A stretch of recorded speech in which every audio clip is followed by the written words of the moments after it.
A while ago, I made a video ranking every brawler released in 2023 based on how fun they are to play. Since we are already in the fourth month of 2025, soon to be the fifth, I decided to rank the brawlers released last year, 2024. But don't worry, I will also do the rankings for the other years sooner or later. It all depends on whether I can post consistently in the next months, which will be hard, just looking at my recent posting schedule on the channel, which is very bad. However, I don't want to waste your time any longer. You already know the drill. Subscribe to support the channel and like if you enjoyed this video. Let's get right into this. At number 13 is Draco. Draco is an interesting brawler. His normal form is pretty boring and is one of the worst aspects of his character. However, when he mounts his inflatable dragon, he becomes much more fun to play. Getting to that point is not easy. He does have the tank trait, which helps him, but he is a close-range brawler without any way to get closer to enemies without his super. Even when he has his super, he is still relatively easy to counter if you know what you are doing. He also doesn't have a hypercharge yet, but he remains decent in this meta, not the best. He should be getting his hypercharge this summer, which could help him a lot. Look at Hank as an example. He went from the worst brawler in the game to the best. At number 12 is Angelo.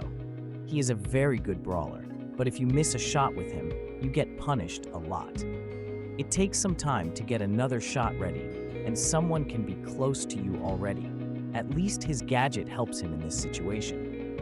To make it even worse, I have a much higher percentage of missing shots with him compared to the other sharpshooters in the game, which is skill issue. And that's my problem. If I played more with him, I would do a much better job at aiming his shots. But until then, he's not one of my favorite brawlers to play. At number 11 is Buzz Lightyear. Even though he was a temporary character in the game, he was still considered a brawler while he was in the game. He had 3 different modes, which made him very interesting and versatile. In one match, you used Saber mode, and in another, Laser mode, and so on.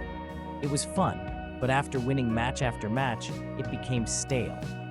If you didn't use Buzz Lightyear or someone on your team didn't have him, it was pretty much game over. He was broken. Even if you could achieve high trophy counts with him easily, it felt meaningless, like you didn't deserve it.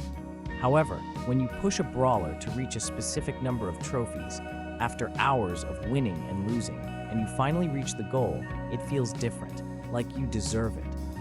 You put in the effort to achieve that goal. At number 10 is Shade. When I watched gameplay of Shade, I was excited to play with him, but I didn't enjoy it as much as I thought I would when he was released. His main attack is pretty interesting. It can damage people through walls, but has a long delay, which I don't like because it feels like he is slow. Also, his movement speed is not that fast. However, his super is a completely different situation. It gives Shade the power to go through walls and also grants a speed boost for the duration of the super, making him very fun to play. Without it, he's not as enjoyable. It feels like he is in a similar situation as Draco. Without his super, he's not that fun to play. At number 9 is Clancy. Clancy was very fun when he was released, but now he is not good. If you are not level 3, you are going to struggle a lot with him. At level 1, he is essentially trash. At level 2, he gets better, but you need to get him to level 3 as fast as possible for him to be viable in any way. He is getting a hypercharge in the upcoming update, which is very strong and could make him a much better brawler, but as of right now, he is not good or fun to play. At number 8 is Juju. I think many people expected her to be much higher on the list, but I never understood the hype around her. Yeah, she is very good, has different attacks based on where she stands, and can spawn a very strong doll that deals a lot of damage and even slows down enemies with her star power. For me, Juju feels like a wild card. Sometimes I like to play with her, and sometimes I do not. At number 7 is Barry. Barry is in the same situation as Juju. Sometimes I like playing with him, sometimes I do not. He has an interesting attack with the ability to heal himself and his teammates, and also his super when he dashes, leaving a trail of ice cream. The only reason I put Barry above Juju is that he has a hypercharge, which Juju does not have. At number 6 is Lily. If this list was based on her released form, she would have been at the bottom. Today, I can't imagine her with only one ammo slot. The second ammo slot did so much for her. She is a very fun assassin, possessing a very strong gadget that lets her approach enemies or escape sticky situations. However, it has a long cooldown to make it balanced. Her super literally allows her to teleport near an enemy, which is another reason why I enjoy playing with her. At number 5 is Kit. Kit is an interesting brawler. He can deal a lot of damage up close, support his teammates with his super by jumping at an enemy to stop them or a teammate to heal them, and he also has a second form as a thrower that deals a lot of damage. Kit is fun to play, and his abilities can help in many situations if played correctly.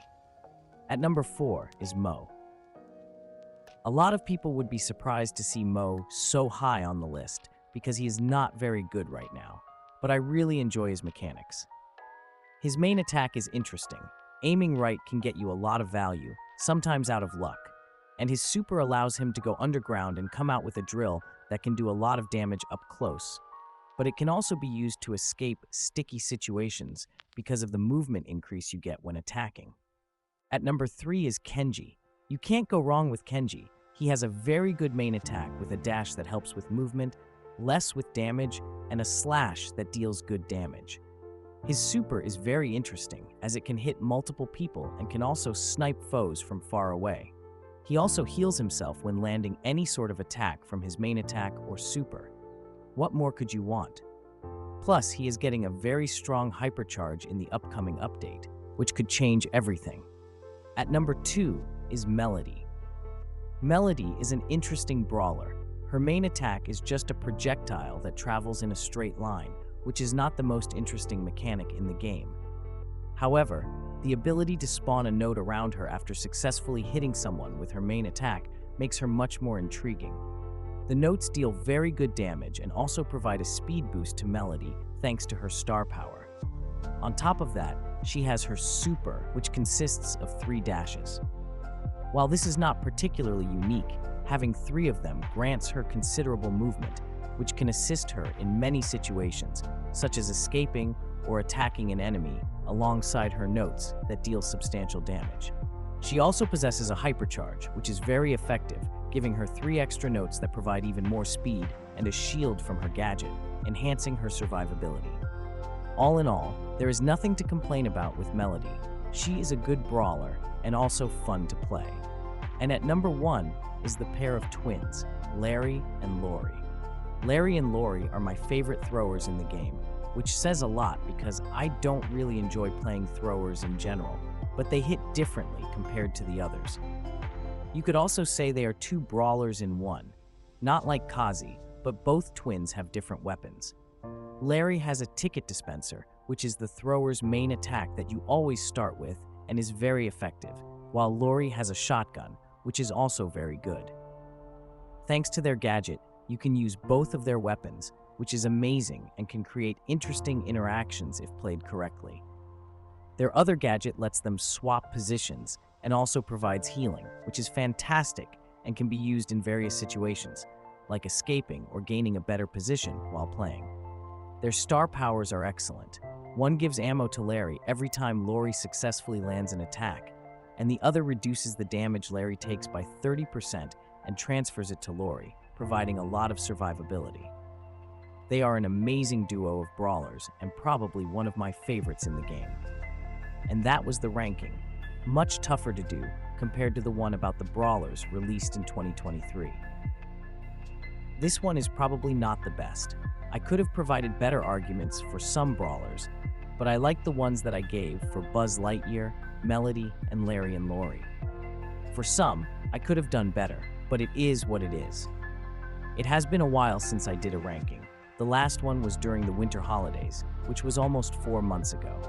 You could say I am a little rusty, but it should get better with more videos I create. With all that being said, subscribe to support the channel and like if you enjoyed this video. See you in the next one. Peace.